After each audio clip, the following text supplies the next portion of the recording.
Hello everyone. I welcome you all to session 3, that is revision session of Unit 3. In this chapter, we are going to discuss on how attention becomes very important, and when we are talking in terms of attention, how the complex cognitive processes and learner differences play an important role. The complex cognitive processes and learning differences. Yeah, let me start sharing the screen.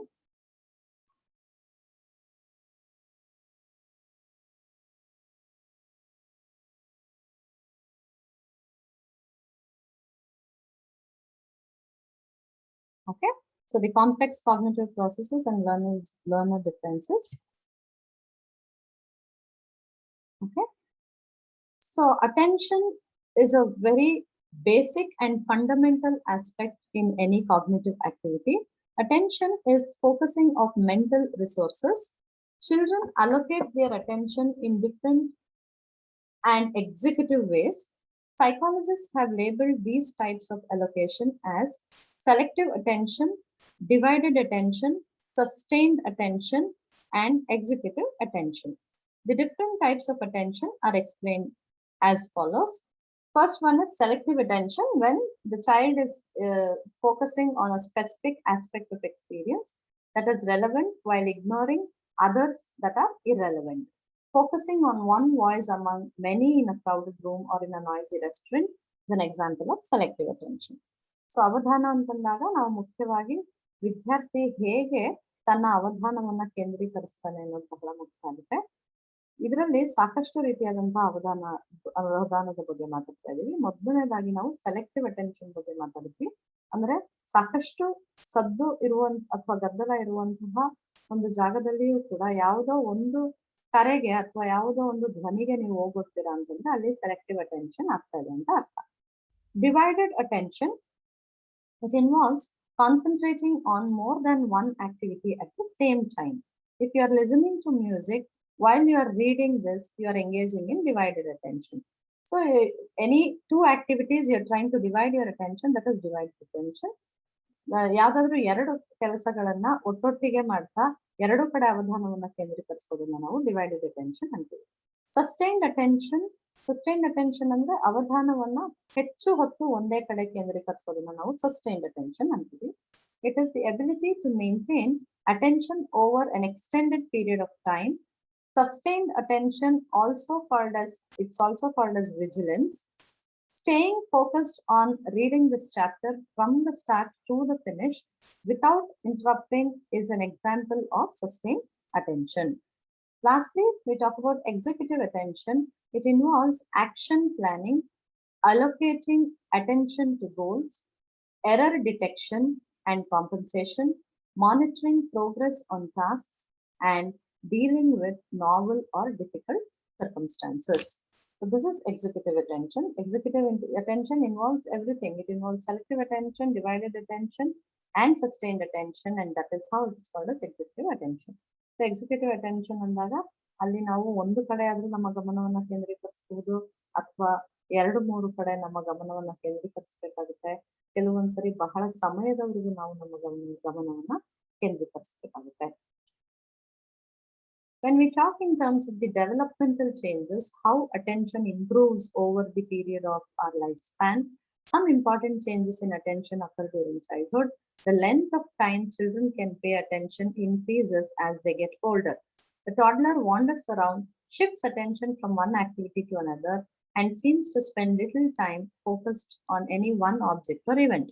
In contrast, the preschool child might watch television for half an hour at a time.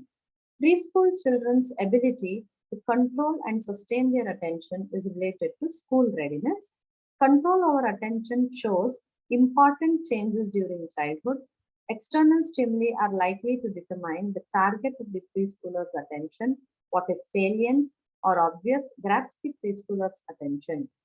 After the age of 6 or 7, children pay more attention to features relevant to performing a task or solving a problem, such as the directions.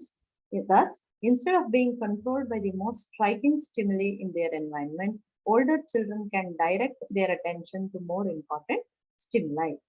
Attention to relevant information increases steadily through the elementary and secondary school years. Processing of irrelevant information decreases in adolescence. As children grow up, their abilities to direct selective attention and to divide attention also improve. ಅಂದ್ರೆ ನಿಧಾನವಾಗಿ ಮಕ್ಕಳು ಬೆಳೀತಾ ಇದ್ದ ಹಾಗೆ ಅವರಲ್ಲಿ ಅವಧಾನ ಕೇಂದ್ರೀಕರಿಸೋದು ಬಹಳ ಚೆನ್ನಾಗಿ improve ಆಗ್ತಾ ಹೋಗುತ್ತೆ. ಜೊತೆಗೆ ನಮಗೆ ಬೇಕಾದಂತ ಮಾಹಿತಿಯನ್ನ ಮಾತ್ರ ಸಂಸ್ಕರಿಸೋದ್ರ ಕಡೆ ಅವಧಾನ ಕೊಡೋದನ್ನ ನಿಧಾನವಾಗಿ ಮಕ್ಕಳು ಬೆಳೀತಾ ಕಲಿತಾರೆ. ಅದು ಹೆಚ್ಚಾಗಿ ನಾವು ಯಾವ ಹಂತದಲ್ಲಿ ನೋಡ್ಬೋದು ಅಂದ್ರೆ ಹದಿಹರೆಯದಲ್ಲಿ. ಜೊತೆಗೆ ಆ ಒಂದು ಹಂತಕ್ಕೆ ಬರೋ ಹೊತ್ತಿಗೆ ಯಾವುದಕ್ಕೆ ನಾವು ನಮ್ಮ ಗಮನವನ್ನ ಕೊಡಬಾರ್ದು ಅನ್ನೋದ್ರ ಬಗ್ಗೆನೂ ವಿದ್ಯಾರ್ಥಿಗಳು ಕಲ್ತ್ಕೊಂಡಿರ್ತಾರೆ. Next comes memory. Memory is the retention of information over time. Educational psychologists study how information is initially placed or encoded into memory, how it is retained or stored after being encoded, and how it is found or retrieved for a certain purpose later. Today, educational psychologists emphasize that it is important not to view memory in terms of how children add something to it, but rather to underscore how children actively construct their memory. So ಸ್ಮೃತಿ ಅನ್ನೋದು ನಮಗ್ ಬಹಳ ಮುಖ್ಯ. ನಾವು ಏನನ್ನ ಕಲಿತೀವೋ ಅದನ್ನ ಹೇಗೆ ಶೇಖರಿಸಿಟ್ಕೋತೀವಿ ಅಥವಾ ಹೇಗೆ ಸಂಗ್ರಹಣೆ ಮಾಡ್ತೀವಿ, ಜೊತೆಗೆ ನಮಗ್ ಬೇಕಾದಾಗ ಹೇಗೆ ಅದನ್ನ ನಾವು ಪುನಃಸ್ಮರಿಸ್ತೀವಿ ಅನ್ನೋದು ಬಹಳ ಮುಖ್ಯ ಆಗುತ್ತೆ. Encoding is the process by which information gets into memory. In everyday language, encoding has much in common with attention and learning. When a student is listening to a teacher, watching a movie, listening to music, talking to a friend, he or she is encoding information into memory. So encoding is the first stage. Next is storage. After children encode information, they need to retain or store the information. So storage is the retention of information over time. There are three types of memory. Sensory memory, which lasts a fraction of a second to several seconds. Short-term memory, also called as working memory, which lasts for about 30 seconds. And long-term memory, which lasts up to a lifetime. So three important types of memory, that is short-term sensory memory, short-term memory, and long-term memory. ಸಂವೇದನಾತ್ಮಕ ಸ್ಮೃತಿ, ಅಲ್ಪಕಾಲಿಕ ಸ್ಮೃತಿ ಮತ್ತು ದೀರ್ಘಕಾಲಿಕ ಸ್ಮೃತಿ, ಈ ಮೂರು ರೀತಿಯಾದಂತಹ ಸ್ಮೃತಿಯನ್ನ ಈ ಮೂರು ರೀತಿಯಲ್ಲಿ ನಾವು ವರ್ಗೀಕರಿಸಬಹುದು. Retrieval, punasmarane. Retrieval means taking information out of the storage. An item's position on a list affects how easy or how difficult it is to remember it. In the serial position effect, recall is better for items at the beginning and at the end than for items in the middle. The serial position effect applies not only to lists but also to events. Yet, another aspect of retrieval is the nature of the retrieval task itself. Recall is a memory task in which individuals must retrieve previously learned information, as students must do for fill in the blanks or essay questions. Recognition is a memory task in which individuals only have to identify learned information, as is often the case on multiple choice tests. So retrieval is better, when we have to recognize something than when we have to recall. And serial position effect is seen whether it is for lists or for items or events. Then comes forgetting, vismriti. Forgetting is not being able to retrieve the required information. In other words, forgetting refers to retrieval failure. So how retrieval failure can happen? Cue dependent forgetting is retrieval failure caused by a lack of effective retrieval cues. The principle of cue dependent forgetting is consistent with interference theory, which states that we forget not because we actually lose memories from storage, but rather because other information gets in the way of what we are trying to remember. Another source of forgetting is memory decay. So one is interference. With interference of many events, whether it is before or after, there are things we may forget. Another thing is decay of the memory. According to decay theory, new learning involves creation of neurochemical memory trays which will eventually disintegrate. Thus, the decay theory suggests that the passage of time is responsible for forgetting. And Daniel Shatter, he refers to forgetting that occurs through decay as or occurs with the passage of time as transience. Transience is a new term he uses in order to denote the forgetting that occurs with the passage of time. So ವಿಸ್ಮೃತಿ ಅನ್ನೋದು ಒಂದು ನಾವು ಹಿಂದೆ ಕಲಿತಿರುವಂತಹ ಅಥವಾ ನಂತರ ಕಲಿತಂತಹ ವಿಚಾರಗಳು ನಾವು ಈಗ ಕಲಿತಾ ಇರುವಂತಹ ವಿಚಾರದ ನಡುವೆ ಬರಬಹುದು ಅಥವಾ ಸಮಯ ಕಳೆದ ಹಾಗೆ ನಿಧಾನವಾಗಿ ಮರುವು ಉಂಟಾಗಬಹುದು. Now let's talk of metacognition and developmental changes in metacognition. So metacognition means understanding our cognitive processes when thinking is happening, when cognition is taking place. Metacognition involves cognition about cognition or knowing about knowing. A distinction can be made between metacognitive knowledge and metacognitive activity. Metacognitive knowledge involves monitoring and reflecting on one's current or recent thoughts. Metacognitive activity occurs when students consciously adapt and manage their thinking strategies during problem solving and purposeful thinking. ನಾವೇನ್ ಆಲೋಚನೆ ಮಾಡ್ತಾ ಇದೀವಿ, ಹೇಗೆ ಆಲೋಚನೆ ಮಾಡ್ತಾ ಇದೀವಿ ಅನ್ನೋದ್ರ ಬಗ್ಗೆ ಆಲೋಚನೆ ಮಾಡೋದು, ಅನ್ನೋದ್ರ ಬಗ್ಗೆ ತಿಳ್ಕೊಳ್ಳೋದನ್ನ ನಾವು ಮೆಟಾಕಾಗ್ನಿಷನ್ ಅಂತ ಕರಿತೀವಿ. ಅದು ನಾವು ಮಾಡುತ್ತಿರುವಂತಹ ಕೆಲಸದ ಬಗ್ಗೆ ಇರ್ಬೋದು ಅಥವಾ ನಾವು ಗ್ರಹಿಸ್ತಿರುವಂತಹ ಜ್ಞಾನದ ಬಗ್ಗೆ ಕೂಡ ಆಗಿರಬಹುದು. Developmental changes. Metacognition undergoes changes in childhood and during adolescence. In childhood, many studies have focused on children's meta memory or knowledge of how memory works. By 5 or 6 years of age, children usually know that familiar items are easy to learn than unfamiliar ones. Short tests are easier than long ones, and recognition is easier than recall. So, children are able to understand how they are able to differentiate between recognition and recall. By 7 or 8 years of age, children better appreciate the importance of cueing for memory. In general, children's understanding of their memory abilities and their skill in evaluating their performance on memory tasks is relatively poor at the beginning of elementary school years. It improves considerably by 11 or 12 years. So by 11 or 12 years, their metacognition will be improved a lot. The good information processing model. So this is the information processing model, the good information processing model given by Michael Presley and his colleagues. So what they say is, it was developed, it's a metacognitive model which was developed by them. It emphasizes that competent cognition results from a number of interacting factors. So what are these interacting factors? It includes strategies, content knowledge, motivation, and metacognition. They argue that children become good at cognition in 3 main steps. First, children are taught by parents or teachers to use particular strategy. With practice, they learn about its characteristics and advantages for learning specific knowledge. The more intellectually stimulating children's homes and schools are, the more specific strategies they will encounter and learn to use. So, teachers and parents will teach the child to pick up strategies. Teachers may demonstrate similarities and differences in multiple strategies in a particular domain, such as math, which motivates students to share features of different strategies. This leads to better relational knowledge. At this point, students recognize the general benefits of using strategies, which produces general strategy knowledge. They learn to attribute successful learning outcomes to the efforts they make in evaluating, selecting, and monitoring strategy use. That is, whether it is metacognitive knowledge or activity. So ಇದು Michael Pressley ಮತ್ತು ಅವರ ಸಹಪಾಠಿಗಳು ನೀಡಿರುವಂತಹ ಒಂದು ಮಾದರಿ good information processing model ಅಥವಾ good ಮಾಹಿತಿ ಸಂಸ್ಕರಣ ಮಾದರಿ. Next will move on to strategies and metacognitive regulation. In the view of Presley and his colleagues, the key to education is helping students learn a rich repertoire of strategies and effective planning to solve problems, also to know when and where to use these strategies.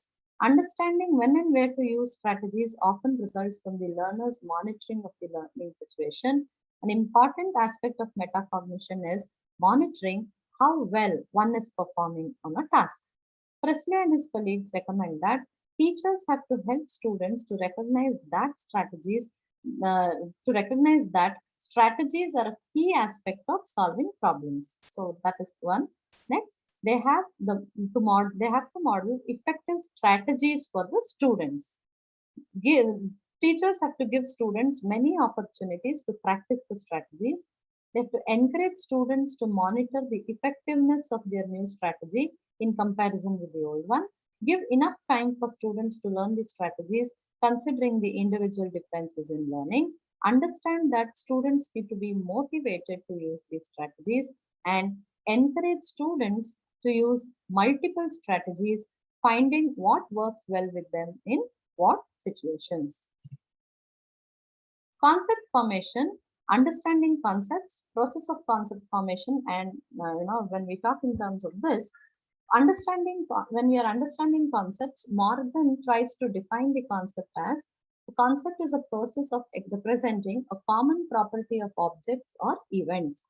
A concept is a generalized idea about the things, persons, or events. It stands for a general class and not for a particular object or event. So whenever we are talking about a concept, it's a generalized idea of some event, object, or a person.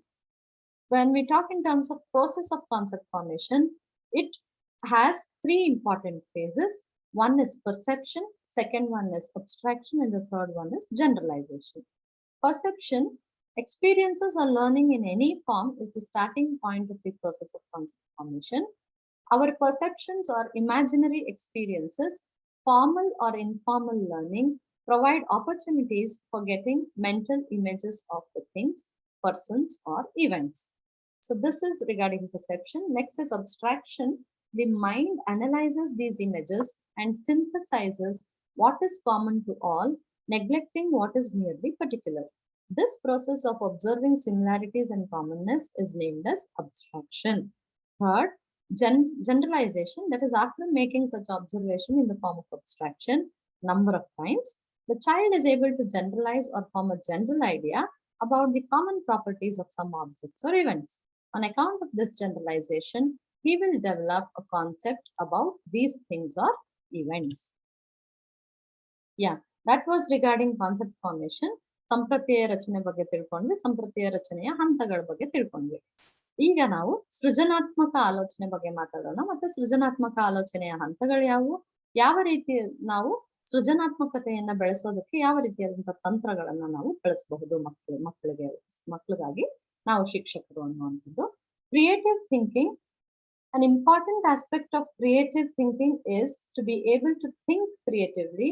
Creativity is the ability to think about something in novel and unusual ways and come up with unique solutions to problems. J.P. Guilford distinguished between convergent and divergent thinking.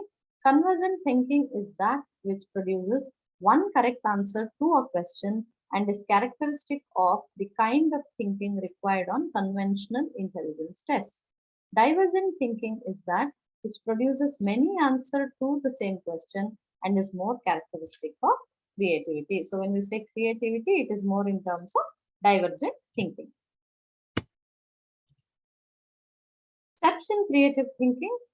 We have these 5 steps: preparation, incubation, insight, evaluation, and elaboration. Preparation, students become immersed in a problem issue that interests them and their curiosity is aroused. In the second stage, that is the incubation stage, students churn ideas around in their head at a particular point where, which they are likely to make some unusual connections in their thinking. Thirdly, when it comes to insightful stage, so students experience the aha moment when all pieces of the puzzle seem to fit together. It is the sudden flash of solution. Evaluation, this is the fourth stage. Now students must decide whether the idea is valuable and worth pursuing. They need to think, is this idea novel or is it obvious? In the last stage is elaboration. This final step often covers the longest span of time and involves the hardest work. This type is what famous 20th century American inventor Thomas Alva Edison was thinking about when he said, that creativity is 1% inspiration and 99% perspiration. So what are the strategies for developing creative thinking? Following are a number of strategies that teachers can use to develop creative thinking in their students. Encourage creative thinking on a group and individual basis. Provide environments that stimulate creativity. Don't over control the students. Guide students to help them think in flexible ways. Build students' self confidence. Guide students to be persistent and delay gratification. Encourage students to take risks. Introduce students to creative people. Lastly, we would be talking about the cognitive styles and the learning styles and preferences. First, let's talk about cognitive styles. When we say cognitive styles, this was the concept. Usually, each one of us think in different ways. Cognitive styles ಅಂತಂದಾಗ ನಮ್ಮದೇ ಆದಂತಹ ಸಂಜ್ಞಾನಾತ್ಮಕ ಶೈಲಿ ಅಂತ ಇರುತ್ತೆ. ವಿವಿಧ ರೀತಿಯಾದಂತಹ ಸಂಜ್ಞಾನಾತ್ಮಕ ಶೈಲಿಗಳು ಯಾವುದು ಅನ್ನೋದನ್ನ ನಾವಿಲ್ಲಿ ಡಿಸ್ಕಸ್ ಮಾಡ್ತೀವಿ. So first is field dependent and field independent cognitive style, impulsive and reflective cognitive style.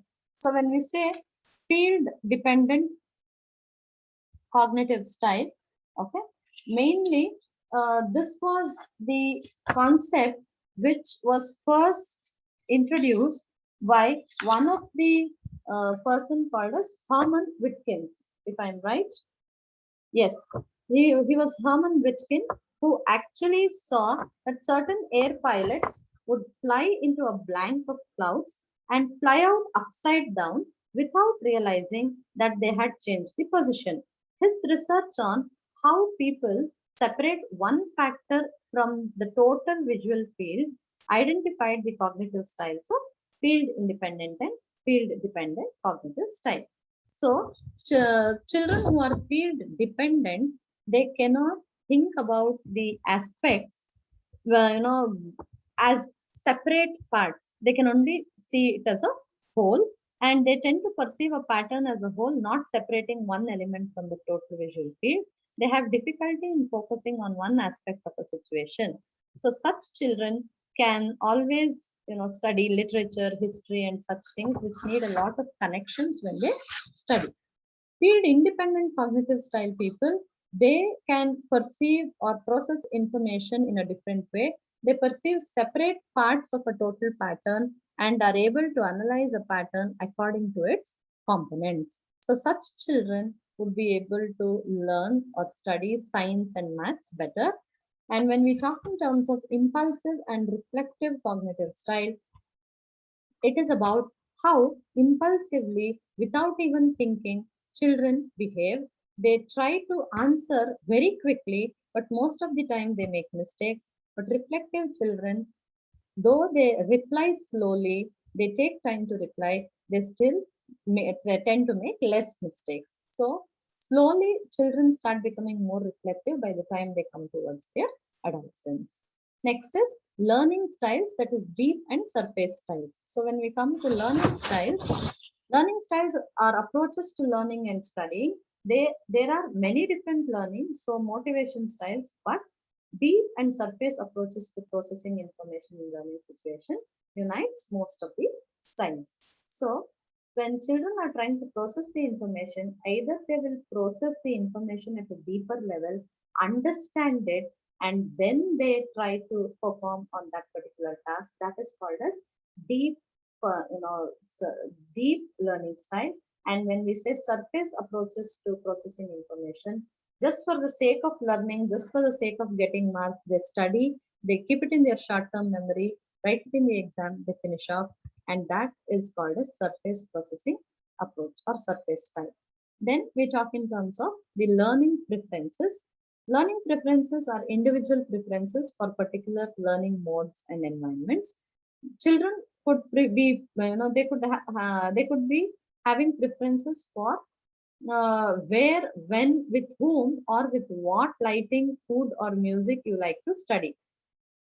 There are many psychometric scales to assess the learning preferences of students. So sometimes it so happens few children would like to listen to music and write the records.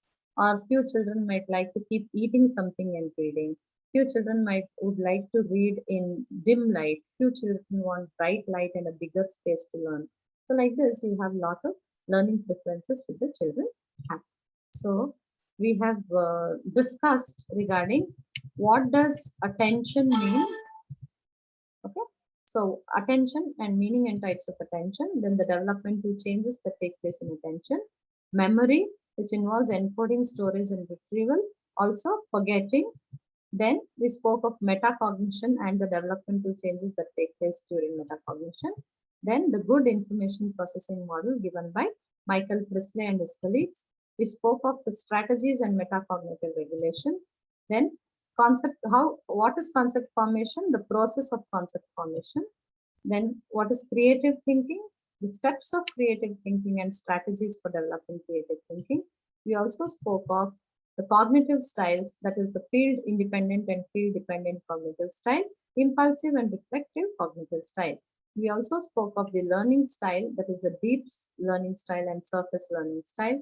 We also spoke of the learning preferences. With this, I end my session. Hope this session was useful to you, this revision session. Thank you all.